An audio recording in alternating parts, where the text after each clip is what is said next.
But first, my name's Anna. I'm with the National Democratic Training Committee, which you may have heard of, you may not have. We're also known as Trained Democrats.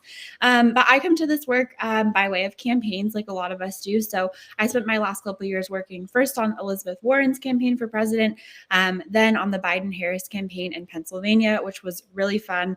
And then I got to work in Georgia on the Senate runoffs as well. Since then, I've just been doing some vaccine organizing, a little bit of local elections work. I'm out in Seattle, Washington. You may notice it's a little on the darker side in my apartment. It is raining and gray. As usual. But I'm really excited to be here with all of you. I think the last couple of years working in campaigns and learning about the progressive space has been so interesting, especially as a lot of us have adopted to being online for better or for worse. I know I feel like my back is like, I'm like on my laptop all the time. But something we're going to talk about today, as you hopefully are aware, is breakout groups. So one of those like little things that I never thought I would give a training on. And most of you probably never thought you would care quite so much about.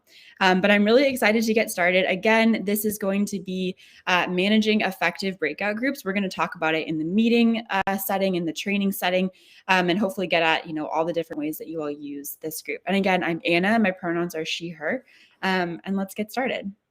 I would love to hear where everyone is joining us from today. Maybe some of you already know each other if you met in other sessions. I know this is kind of a extra session, weekend vibes. So would love to see in the chat your name, pronouns, and where you're joining us from today. Would also love to know if there is an organization or a group that you represent. Would love to hear who you're with as well.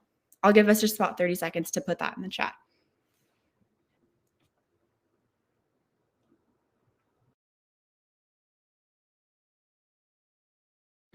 I see we have Sean from Oakland. Welcome, Sean. I'm just stepping out of the screen to grab my water. And we have Nicholas or Nick. Amazing. Welcome, Nick. We have Molly in Cincinnati. Oh my gosh, that's so cool, Molly. Molly works for Democracy for America. We have Melissa from North Carolina. Welcome, Melissa. Sorry, guys, just grabbing this water. Amazing. Well, I'm sure these will keep rolling in, but thank you so much for sharing. I think we'll talk about this in just a second, but really excited to use the chat fully today and really be engaged, really be learning about you all. I know a lot of us in this room have the knowledge, and I think it's not all coming from me. So really want to be engaged today. Oh, I'm seeing we have, Carmen's from LA. Carmen, that's awesome. My family lives in LA. Amazing. And then we have Janet in North Hollywood. Love North Hollywood, Olive. Oh, well, welcome everyone. Okay. So today we're going to talk about a lot. And we're going to spend some time in front of our computer, as we probably all have a lot for the last couple of years. So whatever you need to get ready, make it happen. I have a glass of water. I have a glass of water. That's my main preparation. But whatever you need, let's all kind of take a deep breath, stretch. I'm standing up today, so if you see me bobbing around too much or it's distracting for you, you're welcome to let me know, and I'll try to be a little calmer. But whatever you need to get ready, let's do it so we can be really present together for the hour. We have a couple live trainings that we use at the National Democratic Training Committee, but I think are really a best practice for any space. What I would ask today is I'm really going to ask for some engagement in the chat. I'm going to ask us to really talk about our experiences, some of the things we're worried about, some of the things that are harder for us. So please be respectful as everybody shares, as folks are vulnerable in the chat, and also really just be present, whatever that means for you, turning your phone off. I know it can be hard when we're at home and some of us have kids, but whatever you need to do your best, that would be great. And again, I am going to ask a lot of questions. I am going to ask for participation in the chat. So would really, look forward to all of you speaking up, especially if you're someone who sometimes finds that a little bit harder or is a little bit shyer. Would really love for you to step up today. So let's do it. We have three main objectives today. We're packing a lot in. The first is that I want to determine and talk about what it looks like to incorporate community-based learning into your training. We're going to talk about a lot of different types of things today, meetings, trainings, and some of the other gatherings that you do. I'm going to talk about what community-based learning looks like and all of those things. Second, I want to really try to recognize how and when breakout groups are impactful additions to a training or to a meeting. We're going to talk about what this looks like and sort of how you start to make that decision. Last, but definitely not least, we're going to talk about what it looks like to have an engaging breakout group. This can be hard. I'm sure some of us are great at it. I'm sure some of us struggle a little bit more. So we're going to talk about some of the specifics of what that looks like and really drill down into the details today. I want to ask a question before we get started. And this is, I'm curious whether you've ever felt disengaged, maybe you felt a little bit bored, maybe you felt a little distracted during any kind of group discussion space in a virtual training or a virtual meeting. This could be with your organization, or it could be with another group that you're part of. It could be something really formal, or it could be like a casual mutual aid group meeting. I'm curious what this experience was like for you. You don't have to share all the details, but have you ever felt disengaged? And do you know why you might have felt that way? Do you have any guesses? So I'll give us about 30 seconds to put it in the chat.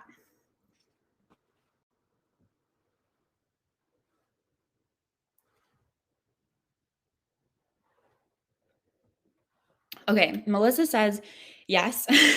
True, Melissa. And Melissa says the reason is that it was hard to keep up with the info. That's super true. I get overwhelmed kind of quickly, especially if I'm in a group I'm not usually part of, or a lot of the folks are new to me. Sean says yes. He's definitely felt that way. Molly says yes when content was boring. Yeah, give it to us straight, Molly. That is so true. Awesome. Well, I'm sure that some responses will keep coming in. But what I'm hearing, and what I think is, not a surprise, is that it's not easy for all of us to just go online. Not everyone is naturally a super engaging facilitator, which is totally fair. It's not in everyone's, skill set or job responsibility. So this is something we have to learn. And even if those of us who maybe, kind of have a knack for it, you have to practice, you have to be thoughtful, and I think really intentional. Carmen is saying in the chat that when facilitation is unorganized, that's when they feel, kind of checked out. And then Eli says maybe they didn't have enough information. So yeah, a lot of different pieces here. So we're going to talk about what it looks like to be an engaging facilitator. I want to start with kind of a big framing, and I'm going to tell you some of the things that I think, but I really want to know what you all think. So as I go through this piece here, want to hear, maybe you can put an exclamation mark in the chat, or some other, way of saying, yes, I agree. And maybe I would also love if you could add in, other verbs or other descriptors of a meeting or a training that you find successful. But I'll just talk through what I think about when I think about successful meetings and trainings. So I think there's kind of two buckets here.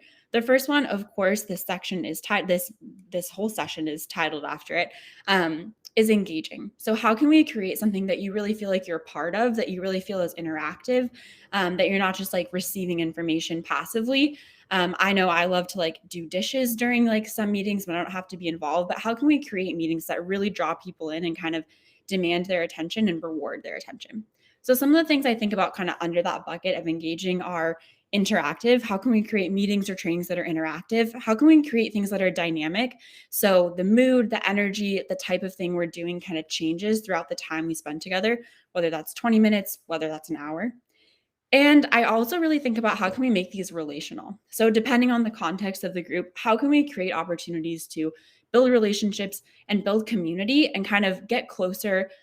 Maybe it's over our shared values, maybe it's over our shared experiences, but how can we create meetings that are conducive to people's relationships growing?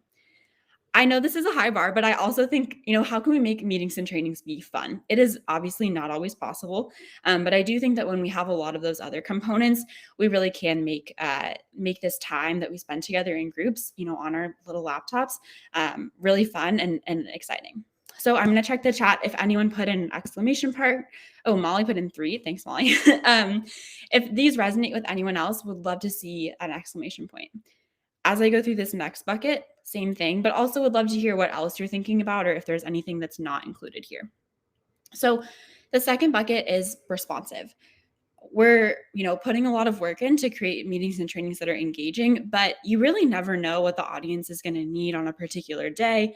And you never know, let's say you're working with your team, what people's moods are going to be, what's going on in their personal lives, and what's going on in your work or the industry or the issue that you work on. So we try to make sessions that are flexible to the needs of the audience and that are accessible to a really wide range of experiences. This is especially important if you're training, kind of an existing team on something new, or if you're in a group that's totally new, so they don't know each other, it's not cohesive. How can we make sure that we're creating content and structure that actually works for folks no matter, what they've done before in their lives and their work? So I'm seeing some more. Oh, Eli put in an exclamation mark. That's great. So I know this is kind of big picture, a little more abstract thinking. We're naming a lot of ambitious goals.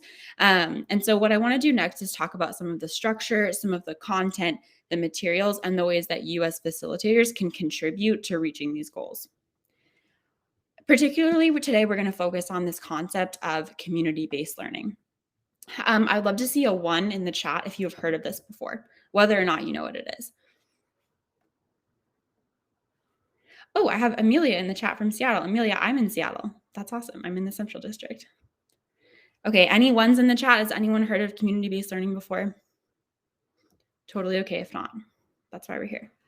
Sean has a 1. That's awesome, Sean. We also have a 1 from Carmen, Melissa. Okay, amazing. So some of us have heard of it.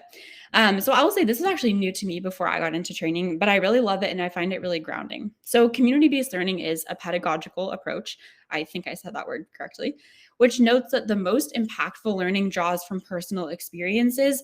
And then those personal experiences are supported by context, they're supported by guidance, and they're supported by analysis.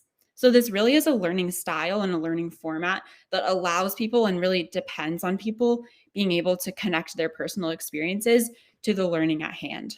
This is sometimes a little bit harder to apply to meetings, but it's certainly very applicable to trainings. And so we'll talk about a little bit of what that looks like in practice today. Cool. So I think there's about 1,000 ways that community-based learning can show up in meetings and in trainings. We're just going to talk about 3 big buckets today. And these are, first, relationship and community building opportunities. So like we talked about earlier, if we want to have meetings and trainings that are engaging, we really do need to have opportunities for relationships to be kind of front and center and for relationships to grow.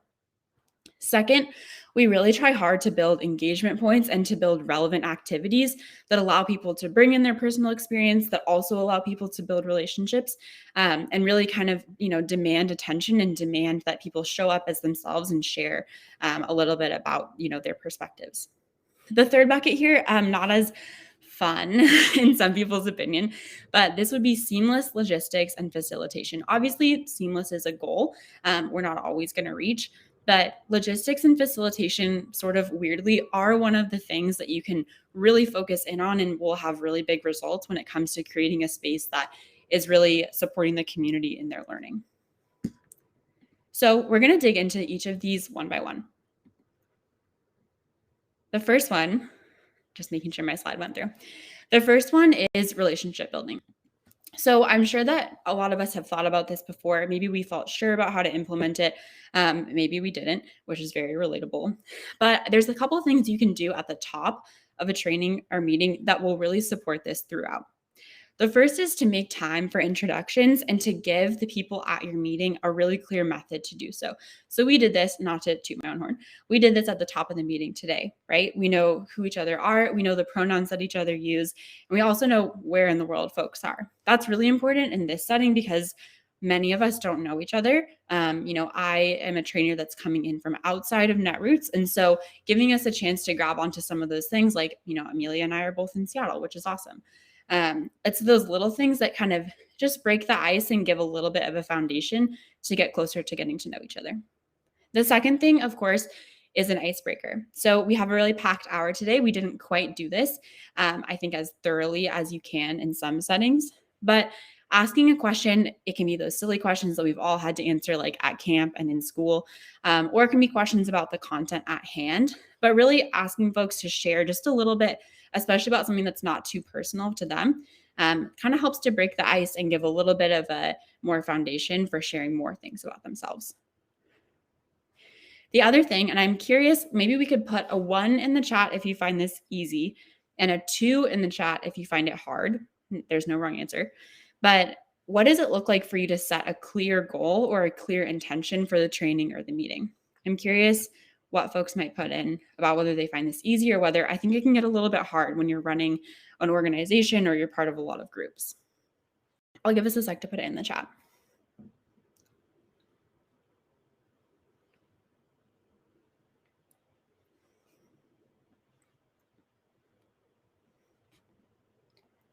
Let's see. Oh, this is a good one. Eli says for trainings, it's a 1, so not too hard. And then for meetings, it's a 2, so a little bit harder. And then Sean says definitely can find it a little bit difficult. Molly's putting in a 2. Yeah, thank you for saying that, Molly. I think it can really be, I personally can find it difficult, and this is like what I do. So I feel you. Let's keep moving and talk about a couple more of the specifics that can really be a foundation for you here. So, we talked about what community-based learning looks like in practice. I think that we also need to be thinking about what can you as a facilitator or other folks on your team who are the facilitator, what can you do to set these like really basic foundation to make all these other pieces possible? So, I know some of these will sound simple, but they are really crucial. And you can think of this kind of as like a 1, 2, 3, 4, 5 checklist to make sure that you're really setting yourself up for success. So I'll move quickly here because I think it is pretty, we won't be surprised by any of these. But the best things you can do to set yourself up for success are one, to minimize any potential distractions. Luckily, my partner who I live with today is out on a bike ride. That's his other bike. And I have my phone off. I've let I have my windows closed, whatever it looks like for you. I know we all kind of probably have it down now after all this time online. Second is, of course, to make sure you can be heard clearly, always doing tech checks, before the meeting gets started. The Netroots team is amazing and helped me do that today. But whatever it is, you need to make sure that, your headphones are working, your laptop's working. The other thing is visuals, setting the stage. I don't know if any of us, maybe you could put an exclamation point in the chat if you ever look at Room Rater on Twitter. This is I'm not that big on Twitter. I just really love Room Rater. But what does it look like to set up a background that is, stable, that is, not too distracting? I know not all of us are in the best places. I don't think I would get the best rating on Room Rater. But whatever it looks like to give you, a really strong background that's not too distracting, and also to create a deck or any kind of other visuals that folks need to learn to guide them along the way. The fourth thing, obviously, is just timeliness. I think we all know how important this is, although it can be hard. Making sure that you're there on time really sets that really basic foundation of I'm here, this is important to me. The last thing, of course, is modeling engagement. So when we're asking trainees or people at our meetings to do things like share about themselves, to do things like be vulnerable, to ask questions or to answer questions that the trainer asks, it's really important that you as a trainer, to whatever extent you're comfortable, also kind of try to do those things. So if you can share a little bit about yourself, if you can kind of go back and forth with someone in the chat, whatever it looks like that feels genuine and authentic to you is going to, I think in relationships, even in a work setting, we know that if you can show that you're willing to do something, it helps kind of build that trust for the other person. So I would think about whatever small ways that feel appropriate to you, and that feel, kind of authentic to you. I would really try those out. Molly put an exclamation point in the chat. Thank you, Molly. And Amelia also loves Room Rater. Yeah, if you haven't checked it out, you should check it out. Cool. So those are just some of the basics I want to keep in mind here. And I really can't overstate how important these tiny, tiny things are to making sure that all the rest of the things you're trying to accomplish go well. So let's keep it moving. Awesome. So when we talk about logistics, we talked about some of our personal logistics. What does it look like to check your tech, to make sure your background is good? But it's also really important to remove any uncertainties around logistics for your audience. So what this looks like primarily is providing opportunities for folks to ask questions. You can do that verbally. You can have a slide that prompts for questions, and letting people know, I think I actually forgot to do this today, that there will be opportunities to ask questions throughout so that folks can kind of, feel at rest. If they do have a question, they know there's going to be a time for it. The second thing here, similarly, is to establish a protocol for participation. So maybe you have to have a meeting that's just really focused on information delivery. It's going to be a little bit dry. You can prep your team for that. You can let them know hey, I'm so sorry, but we have a ton to get through today. Here's what this session might feel like for you. Or today, I know I really want to be hearing from you all in the chat. So I set that expectation at the top, and I'll kind of call back to it throughout. So whatever it looks like for you to let folks know what's coming really goes a long way for them. Similarly, you want to explain ahead of time how you'll answer questions. Again, I think I kind of missed doing this at the top of ours, but you want to be able to say, we're going to answer questions in the chat, or we're going to answer questions verbally at the end of this whole training, whatever that looks like for you. Again, that allows people to not get distracted by their own questions or thoughts and helps them stay present. And the other thing here is making really clear learning bridges between topics and sessions. So if you have multiple objectives for a meeting, just name each separate one and kind of what order you're going to go in. If you have an agenda, that's really great to share at the top. Again, people just really want to know what's coming. Even if you're not a particularly anxious or nervous person, it can just provide so much calm and so much more of an ability to be present if your trainer or your facilitator or, your boss kind of checks these off the list, so you know what's coming and you know what this time together is going to be like. Amazing. So we just talked about a lot. We talked about community-based learning. We talked about what it looks like as a good facilitator, both kind of on the little more boring logistics side, but also what it looks like to be, going back and forth with your audience. Now, what I want to talk about is breakout groups in particular, how and when breakout groups are impactful additions to a training. So first, what I'm going to do is name some of the ways that I think breakout groups are really impactful, what I've seen, and what we kind of know best practices are in the political or, nonprofit or activist space. Then I'm going to ask you all what this has been like for you. So think about if there's anything I'm not saying here. So when I think about this question, how are breakouts impactful or when are breakouts impactful?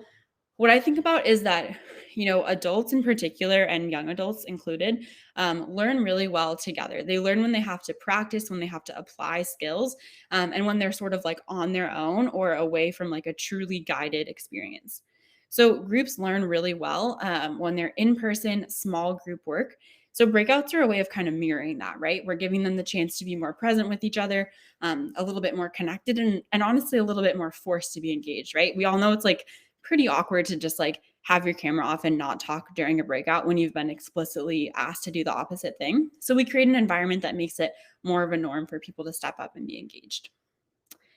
There's about 1,000 kind of sub items here, but overall, we just know that breakouts create a more engaging experience for trainees. Even if I've had a super busy day, and like I said earlier, I just kind of want to get my dishes done while I'm going to this training or, a meeting with my union or whatever, I do always end up having a better experience if I'm asked to engage, if I'm asked questions, if my perspective is valued. So breakout groups are the number one space where you can create that experience. The other big thing here is that breakouts are pretty organic. Again, they're a little bit less guided. You'll usually have instructions for how to spend the time, but you don't always have a facilitator who's in there with you. And so it's just a little more casual. It's a little more free flowing.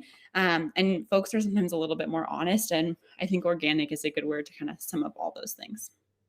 So those are some of my thoughts. This is some of what we've seen at NDTC, as we do this work across the country. But I really want to know if there's anything else that's not here or that I didn't mention. I'm curious about in your work. I know we have folks from all over. We have Amelia, I think is from an analytics firm. We have Carmen was from an immigrant policy center in California. I'm curious in all these different settings, when do you decide if you want to have a breakout session in a training or in a meeting? How do you decide? How do you know? So we'll give us about 30 seconds to put it in the chat. I know it's a little bit of a longer question.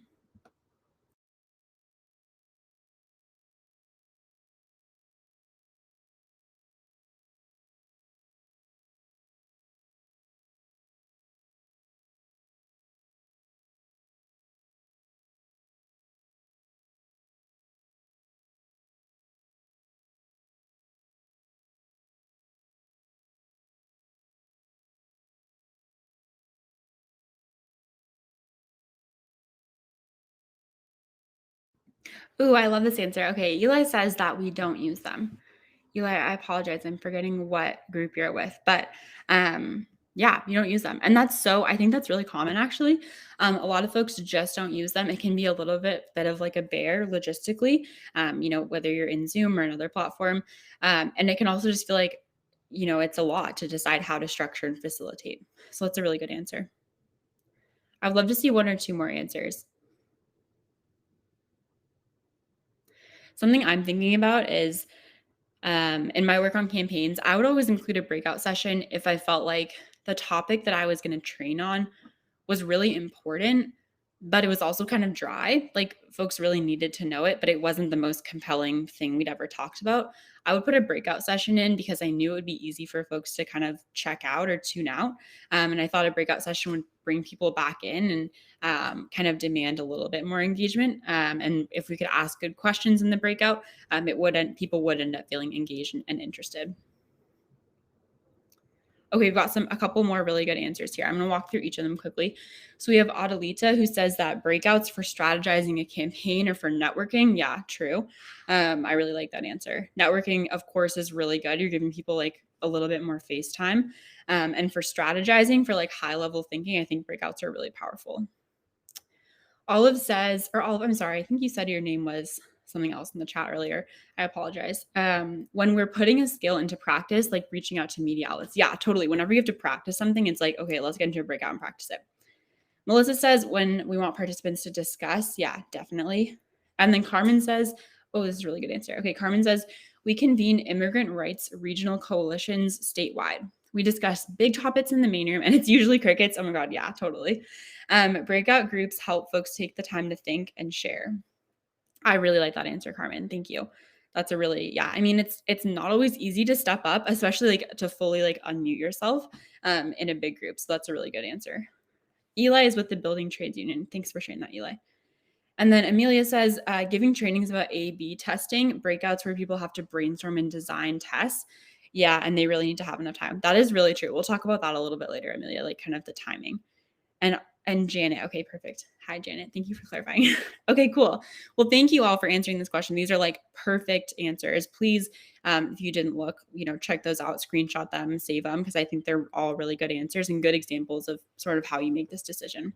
So let's get into this question a little bit deeper. I think we all kind of named these big kind of overarching reasons. So breakouts are helpful in meetings to facilitate these small group discussions when you really need people to be going back and forth kind of organically. They're really good for things like subcommittee meetings. Maybe you're having a meeting of a bigger group, but there are subgroups within it. Do a breakout, like absolutely. It gives people time to reflect on the main session content and make it applicable to their own group. So that's really powerful. And then anytime we have to troubleshoot something, or really, I would say like do anything hard, a breakout group is a really good time to try that out. In trainings, which are a little bit different than meetings, right? The answers are similar, but I think a little bit different. So again, small group discussions are always going to be powerful in any type of setting, but especially when people are learning a new skill, small group discussions are a time for people to say like, whoa, I've never heard of this before. Like I'm feeling really overwhelmed. There's also a time when people can say things like, I really love this, and here's what this skill has been like for me, and that can really help out other trainees. Also, we know that, like folks have said in the chat here, breakouts are really helpful to share, for example, a story. If you're sharing a story about yourself, that's a really core skill, for example, in political organizing. If we need to be sharing vulnerable information and we're giving folks that opportunity, a smaller group can be a lot more comfortable. Of course, practicing a skill, same thing, can just be a little bit more comfortable to try something new in a small group. And then similar answer to the meetings, but troubleshooting. And also anytime you want folks to troubleshoot and then reflect on that experience and report back to the full group, that is a really good time for a breakout in a training. Okay.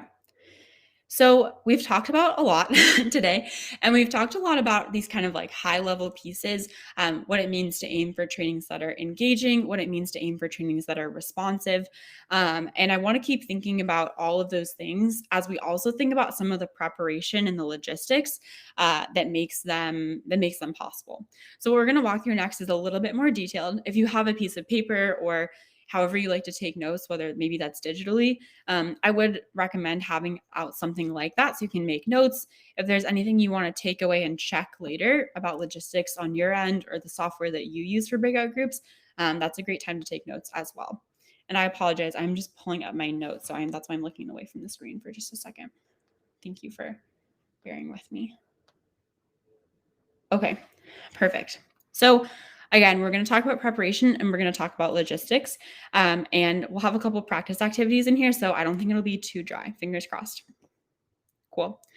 So what I would love to hear is, I know breakout logistics can be challenging. Some of us are pros, and that's amazing. I respect you. But I'm really curious what you're concerned about or what you've struggled with in the past.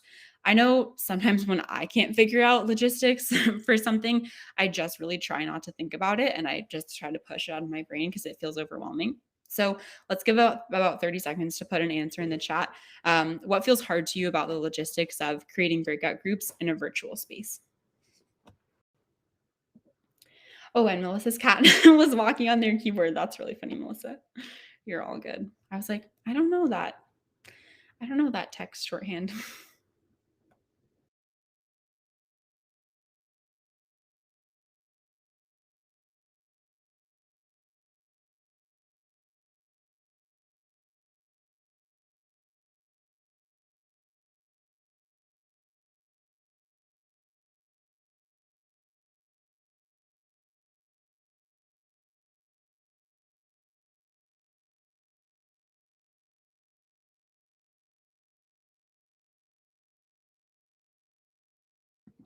Okay, as we finish up typing those responses into the chat, I will share something that's been hard for me in the past.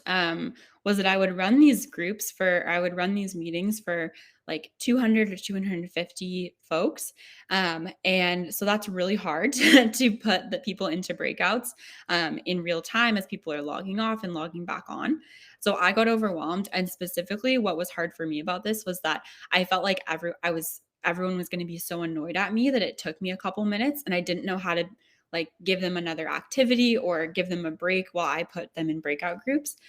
So that like caused me a lot of nervousness because I felt like people were just going to think it was so annoying to have to wait. I didn't know how to deal with it. And I put off solving that for a while. We have a couple good answers in the chat. Ethan, thank you.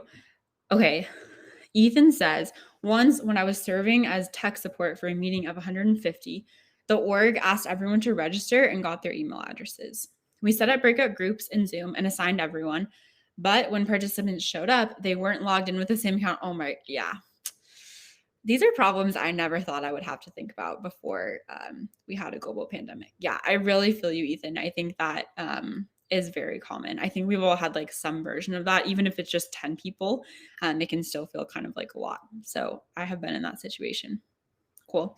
Well, if you have other answers to this question, great, stick them in the chat. But we will keep moving and talk about some of the problem solving here. So I want to talk about this in terms of before a breakout activity, during a breakout activity, and after. And we're going to talk about a couple things that are a little bit specific to Zoom, but I know that many of us use a lot of different platforms for this work. Maybe it's Google Hangouts. I know there's so many, I can't always keep track. So just know that these concepts are all applicable to the different softwares and the different apps. And I'll try to be clear about when something is specific to Zoom and when it's not. So let's talk about before a breakout. This is not like a live and die by this checklist, but it is a helpful, I think, 1, 2, 3, 4 of the different steps that you can take before a breakout gets started, maybe even before the meeting gets started. And I know we have a couple questions in the chat, which is great. I will come back to your question, Carmen. Thank you. So before a breakout, the biggest thing you can do, and this is similar to the uncertainty question we talked about earlier, but the best thing you can do is just establish clear expectations. It's really difficult when folks get into their breakout and they don't know what to do. They will just spend their time talking about what they think they're supposed to do. So anything you can do to be super kind of overly clear is going to be really helpful. What that looks like is identifying roles within the breakout. Carmen, you asked this really good question about whether there should be a facilitator for each breakout group. And this is something you're going to want to, of course, decide before the meeting, but then be really clear about during the meeting. I'm really curious about what other people think about this afterwards. What other people think about this kind of in the chat, whether there should be a facilitator for each breakout group. I think that what you said, Carmen, is very true, that a lot of times you don't want the facilitator to be too present or talk too much.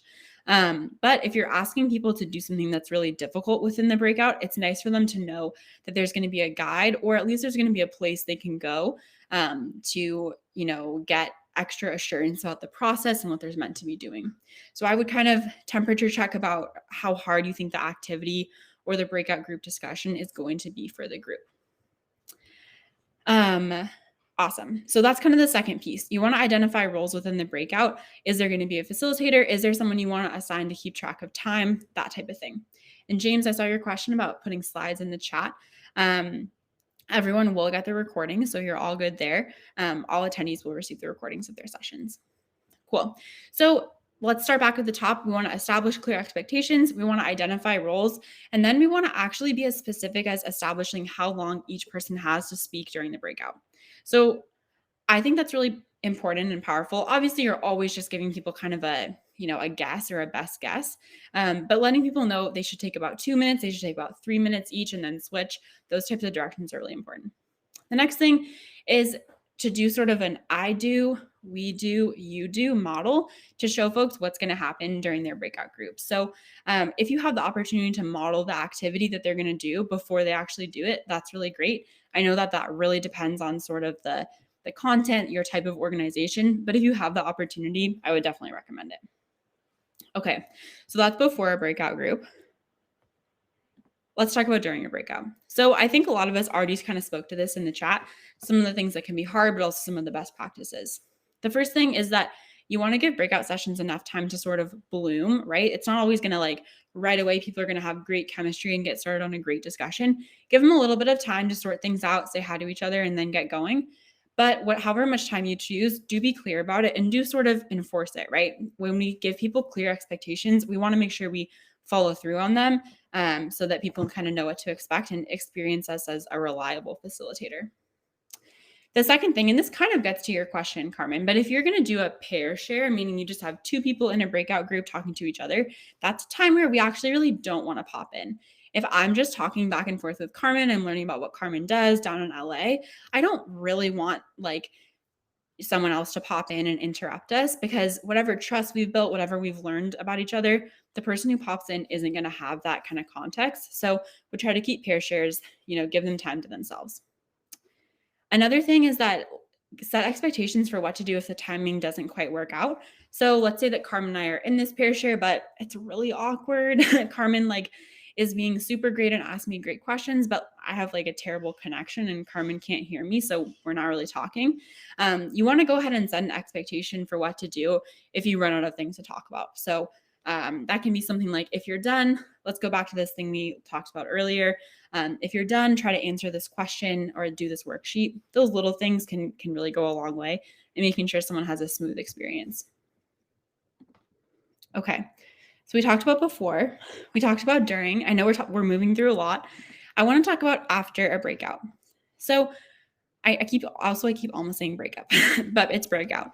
So I want to talk about kind of 3 things you can do here. And some of them I think mirror what we've already discussed. But you want to be able to set and enforce time once you're doing the report out. So let's say you do a breakout, folks have a discussion, and then you want to hear about their discussion.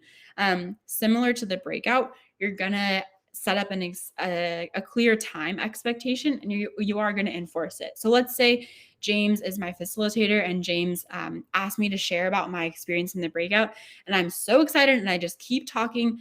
It is important for James to find a way to kind of be like, okay, Anna, thank you so much. I would love to hear more about that later, but we don't have enough time. Whatever it looks like for you to nudge folks in your group, sticking to a time is going to help the whole group have a good experience. Similarly, you do want to have a post-breakout check-in of some kind. So that can be a report out. It can be just asking people to put their experience in the chat, or you can ask them to do things like put an exclamation point in the chat. It's really whatever feels right to you. And then you can do this directly after a breakout, or you can do it after your whole session is over. But it's pretty likely that as you do this work, and as many of you have done this work, you've probably made mistakes, right? Everyone has. So try to be honest with yourself about that and take notes about what works and doesn't work, especially because I think a lot of times that's specific to the group. So you can start to learn what things work well with different people. And as you kind of track those patterns, you'll just get better and better at having really good and engaging breakouts. Okay, so we just went through a lot. I want to pause for questions. I'm going to give us, let's say 20 seconds. If you have a question, to put it in the chat. And we can walk through those now. I know we've been covering a lot today, so I really appreciate you all for sticking with me.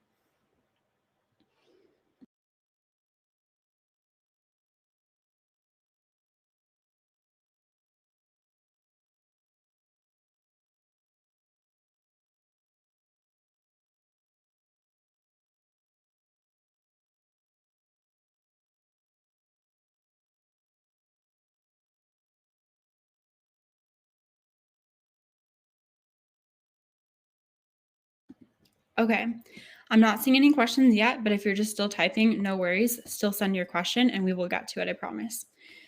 Again, James and other folks might be wondering, you are all going to get this recording, which will include the slides. So if you're missing anything or you can't quite remember something we talked about, you will have the info later. Perfect. Amelia put some feedback in the chat that they love this idea of asking people to put an exclamation point or other short answer into the chat. And yeah, Amelia, I think it works really well, especially here, we don't all know each other. So it's a super low barrier to entry kind of ask. You're not having to share about yourself or, open up in a big way. I'm glad you like it, Amelia. Okay, so what we're going to talk about now is a little more specific, and this part is specific to Zoom. So if this is not as relevant to you, totally understand, and it will just be a couple minutes. But It's important to understand, no matter what software or platform you're using, exactly how to launch breakout rooms in Zoom. Even though it truly can be so boring as a topic, anytime you can put in to kind of standardize this process, make sure you understand it and do things like create screenshots or create some sort of guide for other folks in your organization, it's going to pay off so much, I promise. So here's how you launch breakout rooms in Zoom. I think many of us are familiar with this kind of black toolbar at the bottom of the screen. It has a lot of options, but the one that we're going to look at here is going to be participants. And then once you're in there, there's going to be a breakout groups option. Zoom does do updates pretty often because they're so popular and they're always trying to become better. So it's possible that small parts about what this looks like could change. But this is a good general example of what the Zoom interface usually looks like. So the important thing to know, no matter what platform you're on, is what it looks like to sort automatically or manually. So you might have times when you don't really care who's in the breakout room. You might have other times, let's say it's a subcommittee meeting, where you really need specific people in specific rooms. So know if you have the option, depending on the platform that you're using, to do it the way that you want to do it. Then you'll get into some math, which is definitely my least favorite part. And you'll do things like assign the number of participants to the number of the rooms, or you'll kind of manually click and drag people to different rooms. At a certain point, no matter what platform you're using, you'll have the option to kind of put those breakout rooms live or send them out in a way that now the participants in your meeting can access them and can enter them. So just identify what that button looks like for you so that you know you're not sending out your breakout rooms prematurely. This is kind of the second screen of the Zoom. So I'll go actually back one. So this is when you're just getting started. You're making those big overarching choices. Do I want to do this automatically or manually? How many participants and how many rooms, etc. Then you're getting into the specifics, right? So here you can see we have each breakout room and then the specific people who are in them, and you can kind of grab them and pull them around with this move to option. So you hover over someone's name and this move to option will come up. You'll click on it and then you can put them into different places. Ethan pointed out earlier, this is such a headache, that you do have the option to pre-program breakout groups in Zoom if you have the participants' email addresses. But if participants log on with a different email address or any other way, that can kind of break down quickly. So like I was talking about earlier, it's really important to be clear with your audience that you might need a little bit of grace so that they don't have like dead air time or, that awkward time where you're like typing around furiously and they're just like, I don't know what I'm supposed to be doing. If you want to give them like a bathroom break or a stretch break, if you want to ask them to, do a little activity on their own, maybe they answer a question and write it down in their notes. Anything you want to do to just let them know that this sort of awkward time might come up and that it's okay and you have an expectation and a purpose for them for that time. So this is that kind of breakout room screen. The other thing I want to say here, and this isn't on the screen, is that Zoom also, depending on the type of account you have, depending on any updates that Zoom makes, has different number of breakout rooms available for different numbers of participants.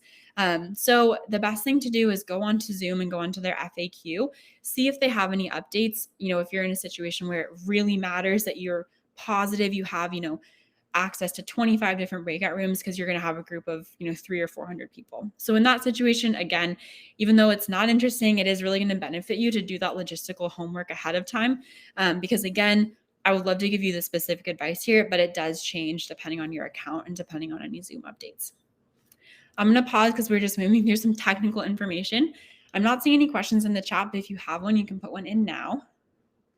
And Ethan has this good comment, which is the best way to do it is to make the rooms with descriptive names and then let people pick their own rooms. I think that's really good, Ethan. I haven't actually done that myself recently, so I will have to check that out and see what the process is like. I think similarly, if you want to try out something that's really new to you and you want to try it out, before the actual meeting or training, see if you can get some other team members or, anyone in your kind of support network to practice this with you. And that kind of muscle memory will go a long way. Okay, I'm going to keep moving. I don't see any questions, but please put them in the chat whenever you have them and we will get to them. So we just talked about how to do breakout rooms in Zoom. What I want to ask now what I want to talk about now is what it looks like to give those clear instructions for a breakout discussion. So we're going to talk first about what it looks like to give clear instructions to your audience. Then we'll talk about what it looks like to prepare someone else who's facilitating this breakout. But first, this is a sample of some of the instructions you might give someone or give your group before they head into their breakout. So I'll read each of these out. The first is discussion. So what I would say to the group is, okay, we're going to spend some time in breakouts where we discuss this question. How do you see yourself utilizing breakout rooms in your organization or in your campaign? Sorry to make it so meta. But I'm being clear about the discussion question up front. Then I might say, okay, great. We're going to be in groups of about 5 or 6, depending on the breakout room you're in. And we're each going to take about 3 minutes to talk through this question and our initial answers. We're going to go in alphabetical order. And we're going to total, this should take us about 15 minutes. If you have a larger group of 6 or maybe 7 people, maybe take closer to 2 minutes each to talk. So those are the sample instructions I would give. So what I want to ask all of you now, and especially if you haven't, talked in the chat yet or stepped up yet, would love to hear from you too. Were those instructions clear? Was that helpful? And if not, what could have been more clear? So I'll give us a second to put that in the chat.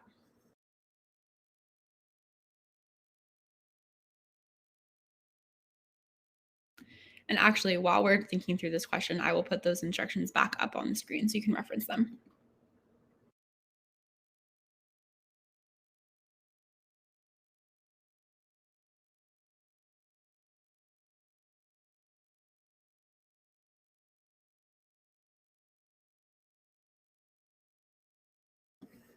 Okay, Janet says they were very helpful. I'm curious what others think. I really want you to think about too, would you do this in your organization? Would this be helpful for your coworkers or the volunteers that you lead or your coalition partners? Are these types of instructions you would feel comfortable giving? Is there anything you would change?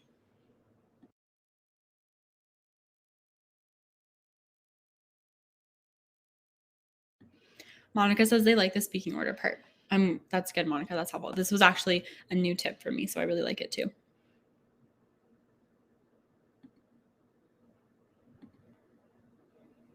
I'm really curious to hear if anyone doesn't like this or thinks they would do it differently or thinks that anything is missing.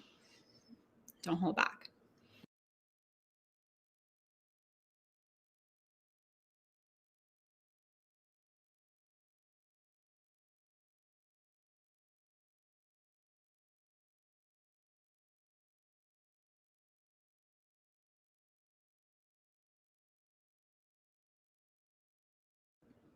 Okay. Melissa says if they have to report back, I would mention that as well. Yes, totally, Melissa. I agree. I think that's something that's missing here. I think if you're going to have a specific question that you want to ask folks when they get back, you want to let them know about that ahead of time, right? There's not really a lot of benefit in a group that's not super close to each other to surprising them with a question or a pop quiz. So if you have a question for them, let them know ahead of time. And that usually should be able to fit on your screen. You could reformat this slide to make that fit.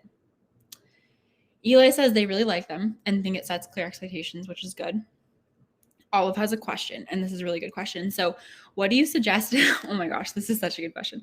And I'm sorry, this is Janet. What do you suggest when folks drop off when we mention breakout rooms? We receive feedback that some volunteers love breakout rooms and others find them a little awkward. Any suggestions on buying them in to stay for the breakout rooms? I love this question. I think about this a lot. I'm curious if anyone else has ideas they could put in the chat for Janet.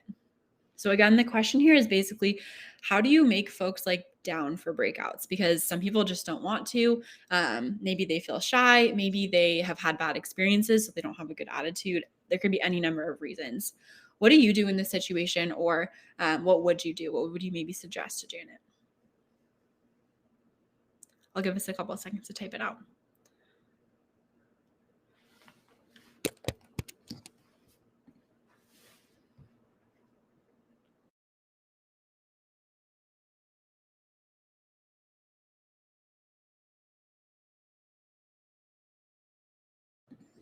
Okay, I will share some of my thoughts here, but I really want to be clear. I do want to know what you all think. I have my experiences in, like deep, I think, but it's not wide. I don't work in all of the situations that you all work in. So I think you all really have the expertise here. So if you could put in some thoughts, I would really love that. But I'll say what I think about here is, what can I do to like say out loud that a lot of people don't like breakout groups? Or what can I do to say out loud or name some of the fears or things that intimidate the people in my group? How can I show that I understand, that I hear what they're saying, and that I know that there's a number of reasons why this may not be someone's favorite thing? Then I also think about, what can I say or how can I be clear about why this is so important? I know on campaigns, and this is probably not relevant directly to all of us, but what I always like to say was, I wouldn't ask you to do this if I didn't think it would really benefit you in every part of your job and every part of your work, especially on campaigns. But I think in a lot of our work, there's so much urgency that, why would you ask someone to do something that wasn't a good use of their time? I think breakout groups can be fun, but I don't ask people to do breakout groups because I think they're fun. That's not the main reason. It's because I know that having the chance to have a real discussion or practice their skills will make folks better, will make them more effective, and in certain cases, will win us the presidency. So I know it can be a little intense, but I try to tie it back to those bigger reasons and really be clear and transparent with my understanding of how folks learn and what works well in gatherings. So whatever that looks like for your your organization, your group, whether it's cohesive or whether it's new, I would think through those reasonings and just be honest about it. Of course, I would also say at the top how important this is. I would say at the top, rather, that this is going to happen so that it's not a surprise, because if you surprise someone, they're probably more likely to drop off. So it's those little touches, setting expectations at the top, that I think can make a big difference.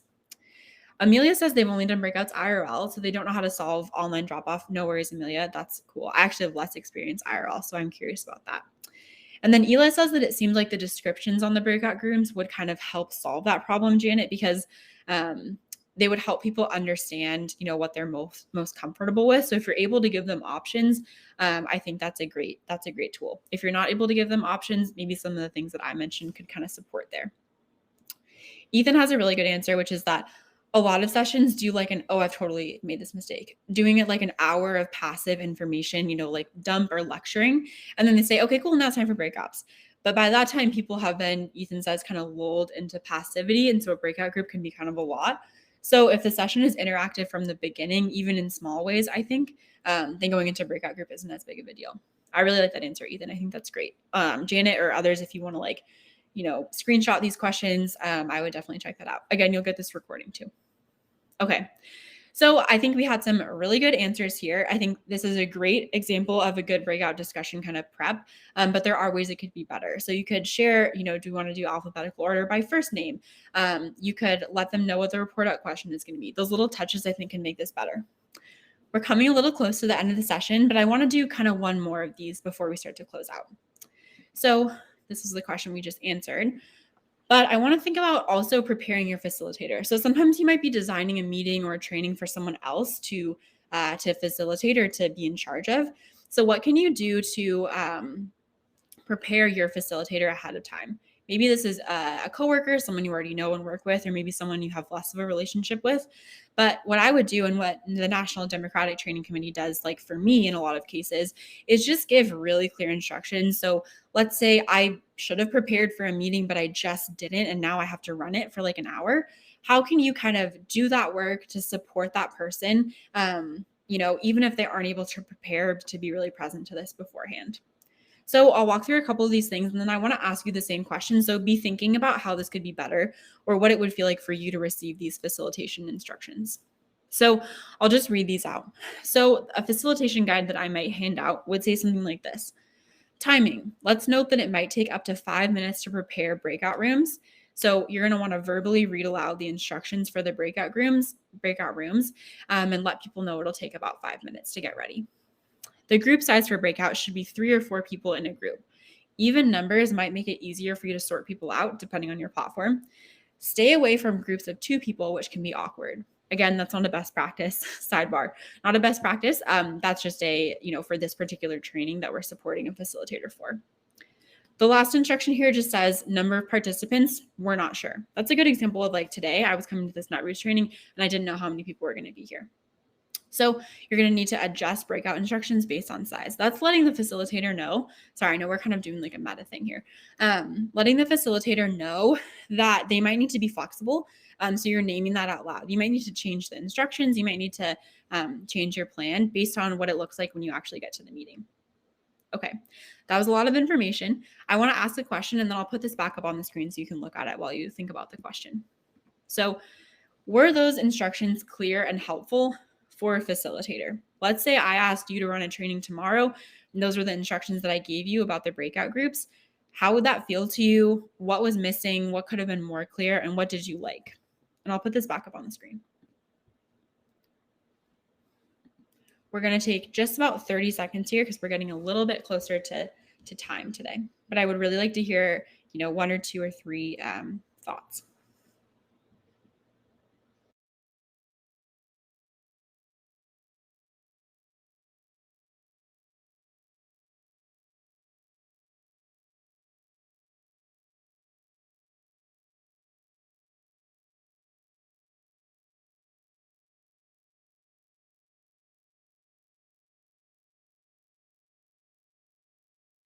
Okay, I'm not seeing any chats yet, which is totally fine. Y'all have been great today. I'll say I think that these instructions could be worded a little bit more clearly. I think that if you're giving instructions about timing, you should probably also include the big picture. What is this session about? Who is your audience? In case the person who's going to be facilitating is, really distracted or really checked out, you want to give them everything you can to support them beforehand. I think there's a couple other ways this could be better. But rather than walking through all the little things, I also would just say that make sure that your facilitation prep makes sense for your organization. Carmen, for example, you do amazing this like coalition work. So you probably have a sense of what different audiences are like, what the different cohorts across your different partners are like. Any notes you can provide to a facilitator about how that might affect their experience can be really helpful. So whatever you can do to kind of tailor this, I think will really go a long way and will set up your facilitator for success. Cool. So I'll go past this question that we just thought through. And we're getting to the end of the session. We talked about a lot today. So I want to take some time to kind of name the things that I want all of us to take away from this session. And then would love to hear in the chat what else you're thinking about or what else stuck out to you today. So the first thing here, obviously our overarching takeaway is that breakout groups provide an engaging and a community building experience. When breakout groups are done well, as I know you all will do them, they are engaging, they do build community, and they are really powerful.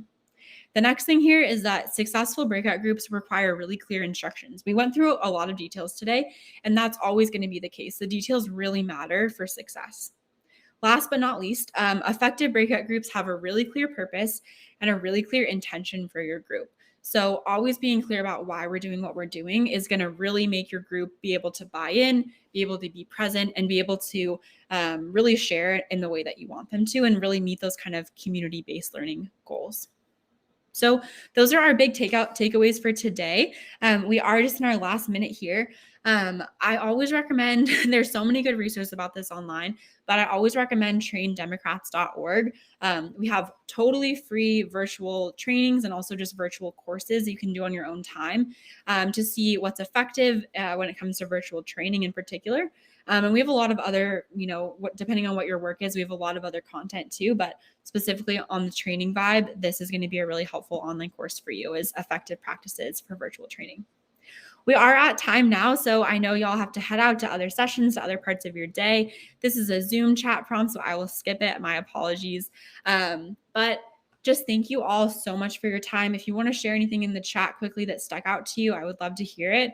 And if not, just thank you for being present. You all were so active in the chat, which is amazing. And I hope you know that makes a big difference to me as a trainer, but also, of course, to me as, it also makes a huge difference to your coworkers. If you'll have a second to stay on, and it's okay if you don't, I'm going to drop my trainer evaluation link in the chat. And this is just a place that you can go to let me know how I did today. It's really important. I do actually always read these. So, I'm not actually sure how to put it in the chat. So we'll pause there. But thank you all so much for your time. Have a great rest of your day and have a great rest of your Netroots experience if you're still moving through it. Thank you all.